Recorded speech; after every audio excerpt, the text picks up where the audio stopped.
hi friends welcome to Manavasam channel इनके पातीங்கன்னா நம்ம சிம்பிளான ஒரு குருமா தான் வைக்க போறோம் எந்த மசாலாவுமே ஆட் பண்ணாத சூப்பரான ஒரு குருமா வைக்க போறேங்க நான் அதுக்கு எடுத்துக்கிற காய்கறி பாத்தீங்கன்னா உருளைக்கிழங்கு கேரட் பீன்ஸ் எல்லாமே ஒரே சம அளவுல ஒரு 100 கிராம் எடுத்துக்கறேன் இத வச்சு நம்ம குருமா செய்யலாங்க அதுக்கு முதல்ல ஒரு பேஸ்ட் அரைச்சிக்கலாங்க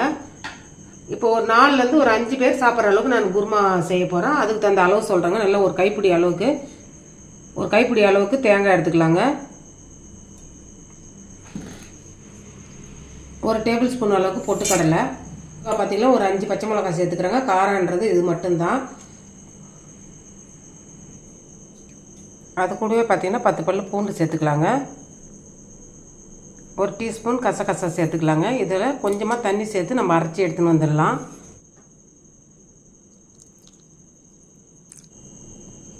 அவ்வளவுதாங்க அரைச்சி எடுத்துட்டு வந்தாச்சு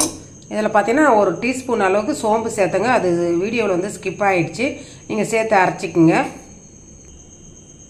இது அப்படியே இருக்கட்டுங்க இப்போ நம்ம தாளிப்பு போட்டுடலாம் கேஸ் ஆன் பண்ணிட்டு ஒரு கடாய் வச்சுக்கங்க இதல ஒரு குழி கரண்டி அளவுக்கு எண்ணெய் சேர்த்துக்கலாங்க எண்ணெய் நல்லா காஞ்சது 1/4 டீஸ்பூன் சோம்பு போட்டுக்கங்க இது கூடவே 4 ல இருந்து ஒரு 5 கிராம்பு சேர்த்துக்கங்க கூடவே ஒரு பிரிஞ்சி இலை அதையும் சேர்த்துக்கலாங்க நல்ல சோம்பு வெடிச்சதும் நல்ல மீடியம் சைஸ்ல 2 வெங்காயத்தை பொடியா நறுக்கி வச்சிருக்கேங்க அதை சேர்த்துக்கலாம் அதை சேர்த்து நல்லா வெங்காயத்தை ஒரு பாதி அளவுக்கு வதக்கினா போதுங்க இது கூடவே தக்காளி சேர்த்துக்கலாங்க ஒரு தக்காளி வந்து மீடியம் சைஸ் தக்காளியை பொடியா நறுக்கி வச்சிருக்கேன் அதையும் சேர்த்துக்கலாம்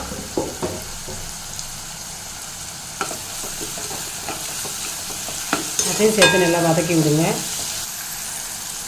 இந்த வெங்காயம் தக்காளி வதக்கும் போதே கொஞ்சமாக ஒரு 1/4 டீஸ்பூன் மஞ்சள்தூள் சேருங்க ரொம்ப சேர்த்துடாதீங்க ரொம்ப மஞ்சள்தூள் சேர்த்திங்கன்னா குருமா வந்து பார்த்திங்கன்னா மஞ்சளாக ஆகிடும்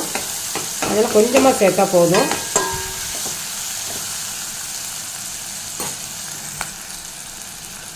தேவையான உப்பு சேர்த்துக்கலாங்க சேர்த்துட்டு அதையும் சேர்த்து நல்லா வதக்கி விடுங்க நல்லா இந்த அளவுக்கு வதங்கிட்டு இப்போ நம்ம நறுக்கி வச்சுட்டு காய்கறி சேர்த்துக்கலாங்க நான் உருளைக்கிழங்கு கேரட் பீன்ஸ் மட்டும் தான் சேர்க்குறேன் பச்சை பட்டாணி இருந்தால் கூட நீங்கள் சேர்த்துக்கலாம்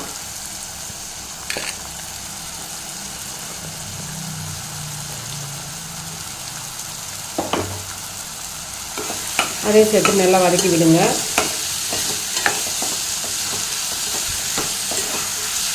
பார்த்தீங்கன்னா வேறு எந்த மசாலாவும் தேவை கிடையாதுங்க இதே மாதிரி நீங்கள் குருமா வச்சு பார்த்தீங்கன்னா நல்லா சூப்பராக இருக்கும் இட்லி தோசை சப்பாத்திக்கு நல்லா எம்மியான ஒரு சைட் டிஷ்ஷாக இருக்குங்க இந்த அளவுக்கு வதங்க வந்து இப்போ நம்ம தண்ணி சேர்த்துக்கலாங்க நல்லா காய் முழுகிற அளவுக்கு தண்ணி சேர்த்துக்கோங்க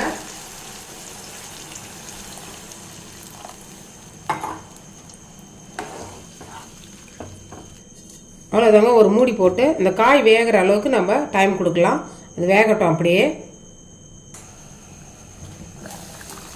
அவ்வளோதாங்க நல்லா காய் கொதிக்குது இதில் பார்த்தீங்கன்னா உருளைக்கிழங்கு வெந்துட்டாலே மற்ற காய்கறி எல்லாம் வெந்துடும் நீங்கள் ஒரு உருளைக்கிழங்கு பிடிச்சி பாருங்கள் இந்த அளவுக்கு வெந்தால் போதுங்க இப்போ நம்ம அரைச்சி வச்சுருக்க அந்த தேங்காய் பேஸ்ட்டை இதில் சேர்த்துடலாம்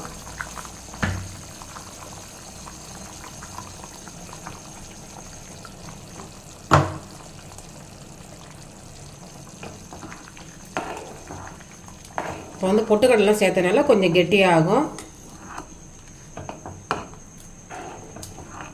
தேங்காய் அதில் பார்த்தீங்கன்னா பூண்டு பச்சை மிளகாலாம் கொஞ்சம் ராவா சேர்த்த இல்லைங்களா அது கொஞ்சம் அதனுடைய பச்சை வாசனை போகிற அளவுக்கு நம்ம கொதிக்க விடணுங்க